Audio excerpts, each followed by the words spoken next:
మనస్ఫూర్తిగా నిరుద్యోగుల తరపున సుప్రీంకోర్టులో కానీ హైకోర్టులో కానీ కొట్లాడుతున్న వాళ్ళకి ఎందుకు ఫైనాన్షియల్ సపోర్ట్ చేయట్లే? ఇవాళ నిరుద్యోగుల కేసులు సుప్రీంకోర్టు హైకోర్టు ఎక్కడా కూడా మీరు తప్పు అని చెప్పలే. మీరు 6 నెలలు లేటుగా వచ్చిరని చెప్తారు. 6 నెలలు లేటుగా రావడానికి ప్రధాన కారణం జీవో నెంబర్ 29 ని దాచిపెట్టిరు. ఒక 3 నెలల క్రితం ప్రెస్ మీట్ పెట్టినప్పుడే 50 కేసులు ఉన్నాయి. ఇప్పుడు ఇంకా 100 కేసులు వచ్చినాయి. నిన్నగాక మొన్న గౌరవనీయ హైకోర్టు జడ్జి గారు కూడా దీనిలో తప్పులున్నాయి ఆపండి అని చెప్పారు. ఖచ్చితంగా నిజమే గెలుస్తుంది. తాత్కాలికంగా అబద్ధం గెలవచ్చు, మీరు మేనేజ్మెంట్ చేసి కొంతమంది మీకున్న పలుకుబడితో గెలవచ్చు, కానీ నిజం నిలకడ మీద గెలుస్తుంది.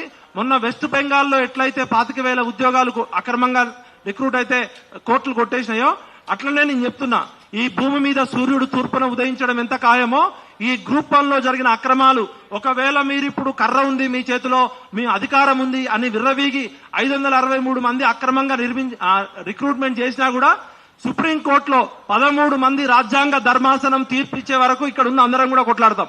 40 లక్షల మంది నిరుద్యోగుల తరపున, తెలంగాణ 4 కోట్ల ప్రజల తరపున, తెలంగాణ విటలుగా మట్టి మీద ప్రమాణం చేసి చెప్తున్నా, టీజీపీఎస్సీ అనేక తప్పులు చేసింది. ఆ తప్పుల్ని నివృత్తి చేసుకునే అవకాశం ఇవ్వట్లేదు. మా సందేహాలు మా నిరుద్యోగులకు ఇంతవరకు చర్చలు జరపలేదు. మా పిల్లలు ఎవరన్నా ఫోన్ చేస్తే కేసులు పెడుతున్నారు, మేమేమన్నా అడిగితే కేసులు పెడుతున్నారు తప్ప టీజీపీఎస్ నుంచి మనసున్నోళ్లు పెద్ద మనుషులు ఎవరు కూడా నిరుద్యోగులతో గాని పౌర సమాజంతో కూడా చర్చలు జరపలేదు.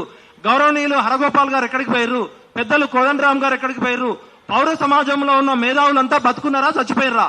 గత 6 నెలల నుంచి 10 నెలల నుంచి పిల్లలు రోడ్ల మీద పడి లాఠీ దెబ్బలు తింటూ, తిన్నా తినకపోయినా లక్షల రూపాయలు చందాలు వేసుకొని సుప్రీంకోర్టు హైకోర్టులో పెడుతుంటే అన్ని రాజకీయ పార్టీలు వీళ్ళని వాడుకుంటున్నాయి తప్ప ఏ రాజకీయ పార్టీ కూడా వీళ్ళ సుప్రీంకోర్టులో గానీ హైకోర్టులో గానీ వీళ్ళకి కావాల్సిన సపోర్ట్ ఎందుకు ఇవ్వట్లేదు? టీజీపీఎస్సీ దగ్గర మేము కట్టిన డబ్బులు ఉన్నాయి, వాళ్ళు నిమిషానికి లక్షల రూపాయల లాయర్లు పెడుతూ నిరుద్యోగులకు వ్యతిరేకంగా వాదిస్తున్నారు.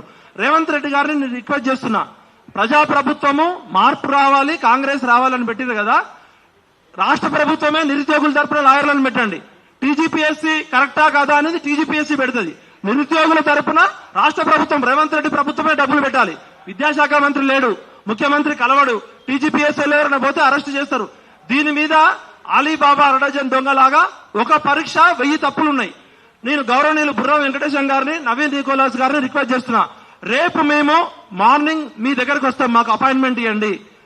మా వాదనలో ఏమన్నా తప్పులుంటే ప్రూవ్ చేయండి, మా అనుమానాలు నివృత్తి చేయండి. దయచేసి ప్రజాస్వామ్యాన్ని కాపాడండి. అన్ని రాజకీయ పార్టీలను రిక్వెస్ట్ చేస్తున్నాం, వార్నింగ్ ఇస్తున్నాం. 40 లక్షల మంది నిరుద్యోగులు రోడ్డు మీదకి వస్తే ఏ ఆర్మీ కూడా తట్టుకోలేదు.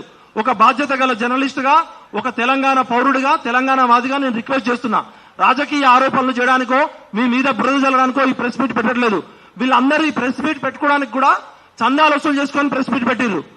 ఇవాళ మాకు ఎన్నో పనులు ఉన్నప్పటికీ కూడా నిరుద్యోగుల మీద బాధతో, ఘనీభవించిన హృదయంతో పృథ్వన్న నేను పదే ఎవరు దిక్కులేని వాళ్ళకి మీకు కనీసం రోడ్డు మీద పడ్డప్పుడు మీకు మేము ఉండాలని తెలంగాణ ఉద్యమకారులుగా ఆ రోజు అర్ధరాత్రి లాఠీ చార్జ్ చేయబోతుంటే, జనార్దన్ మీద మా పిల్లల మీద లాఠీ చార్జ్ చేయబోతుంటే పృథ్వన్న నేను తెల్లవారుజామున 6 గంటల వరకు ఉన్నాం.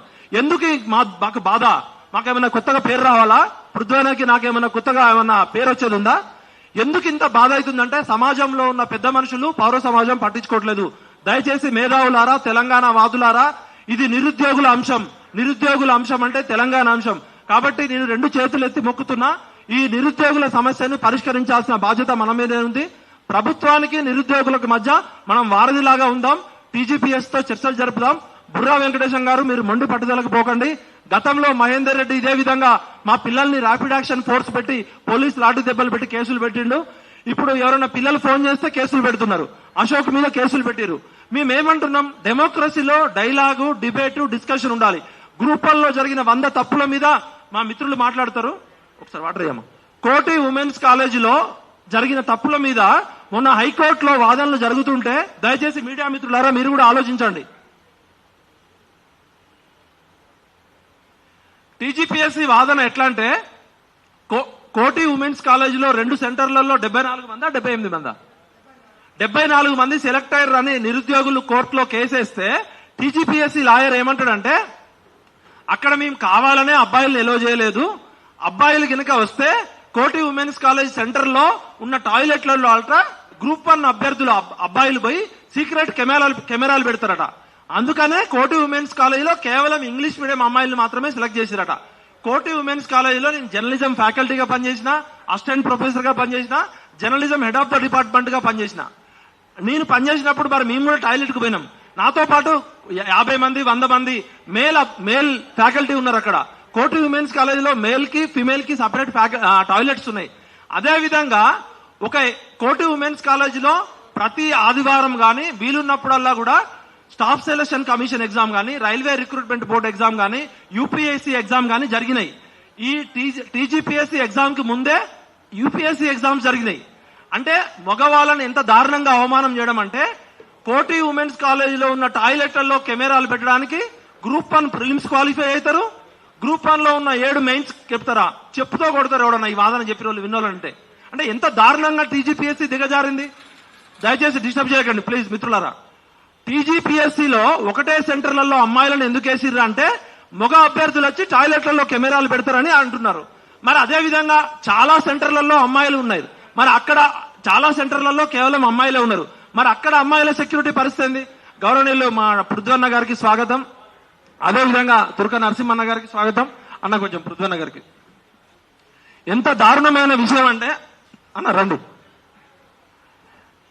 సభ్య సమాజం మొత్తం హైకోర్టుకి టీజీపీఎస్సీ ఇచ్చింది ఏంటంటే, కోటి ఉమెన్స్ కాలేజీలో సీక్రెట్ కెమెరాలు పెడతారట. మరి మిగతా కాలేజీలలో కూడా అమ్మాయిలు ఉన్నారు కదా, మళ్ళీ వాళ్ళ సెక్యూరిటీ గురించి మీరేం జాగ్రత్తలు తీసుకున్నారు? ఇలా చెప్పుకుంటూ పోతే చాలా వివరాలు ఉన్నాయి.